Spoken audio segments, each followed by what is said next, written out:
Iman Katolik di tengah tantangan zaman.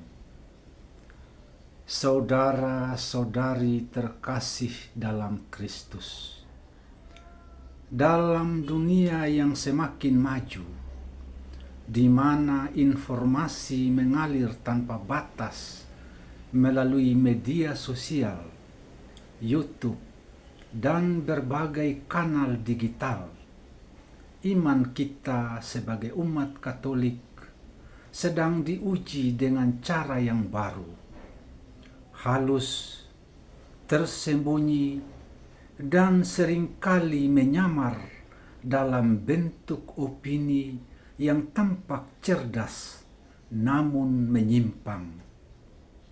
Kita dihadapkan pada konten-konten yang mempertanyakan ajaran gereja, meragukan otoritas paus, menuduh inkonsistensi dalam tradisi, bahkan menuduh gereja sebagai musuh kemanusiaan dan kemajuan.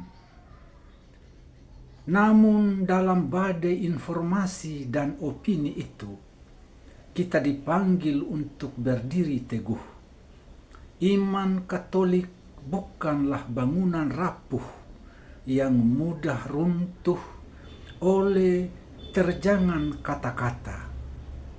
Ia seperti batu karang tempat Yesus membangun gerejanya, teguh, kokoh, dan tahan terhadap segala badai dunia. Yesus pernah berkata, "Kamu akan dibenci oleh semua orang karena namaku. Tetapi orang yang bertahan sampai akhir akan selamat." Inilah janji yang menopang kita. Gereja dalam sejarahnya yang panjang, lebih dari 2000 tahun, telah menghadapi segala bentuk perlawanan. Dari penganiayaan kekaisaran Roma, fitnah abad pertengahan, hingga tantangan pemikiran modern. Namun gereja tetap berdiri, bukan karena kekuatan manusiawinya, melainkan karena ia berdiri di atas janji Kristus sendiri. Saudara-saudariku, banyak yang berkata, "Mengapa gereja berubah-ubah? Mengapa ajarannya tidak konsisten?" Tapi mereka lupa bahwa perkembangan bukanlah pengkhianatan. Seperti benih yang tumbuh menjadi pohon, ajaran gereja berkembang dalam kedalaman dan pemahaman tanpa meninggalkan akarnya. Paus Leo ke-14 seperti para pendahulunya, bukanlah pengganti ajaran Kristus, melainkan penjaga dan gembala umat yang dengan kasih dan kebijaksanaan berusaha menjawab kebutuhan zaman ini tanpa mengorbankan kebenaran abadi. Ketika kita melihat video-video yang mencela misa kudus, merendahkan sakramen, atau mencemooh para santo dan santa, mari kita ingat bahwa terang tidak bisa dipadamkan oleh kegelapan. Setiap kali seseorang menyerang gereja, itu hanya membuktikan bahwa terang Kristus masih bersinar, karena kegelapan tidak akan mengganggu sesuatu yang tidak mengancamnya. Gereja adalah cahaya di atas kaki Dian, dan dunia yang menolak terang akan mencoba mematikannya. Tapi janji Tuhan lebih besar. "Aku menyertai kamu senantiasa sampai akhir zaman."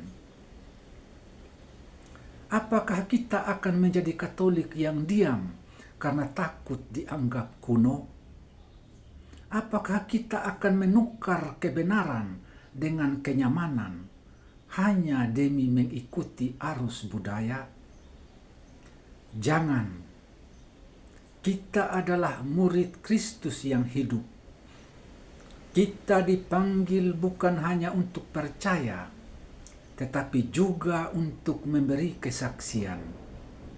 Kesaksian yang lahir dari kasih, bukan kemarahan. Dari pengertian, bukan fanatisme. Dari doa, bukan debat kosong. Maka ketika Anda melihat video yang merendahkan iman Anda, jangan segera terpancing amarah. Masuklah dalam doa, tanyakan pada Tuhan, Tuhan, bagaimana aku dapat menjadi saksimu hari ini?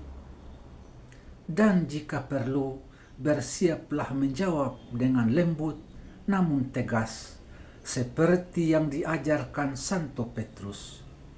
Siap sedialah pada segala waktu untuk memberi pertanggungjawaban kepada tiap-tiap orang yang meminta alasan tentang pengharapan yang ada padamu.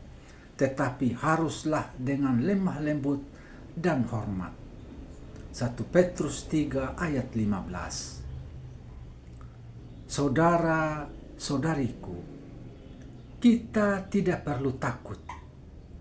Gereja bukanlah organisasi manusia yang akan runtuh oleh kritik dan cacian.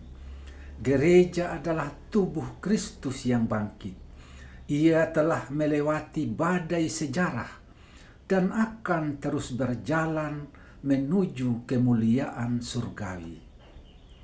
Mari kita terus mencintai gereja kita. Mari kita pelajari ajarannya, hayati sakramennya, dan hidup dalam terang kasih Kristus. Sebab dunia boleh saja mencela, tapi cinta kita kepada Tuhan dan gerejanya tidak akan pernah goyah. Kita mungkin hanya setitik cahaya dalam kegelapan zaman ini. Tapi ingat, bahkan cahaya kecil pun dapat membelah malam yang paling kelam. Dan bersama kita adalah terang dunia. Bersinarlah dalam iman, harapan, dan kasih. Tuhan memberkati kita semua. Amin.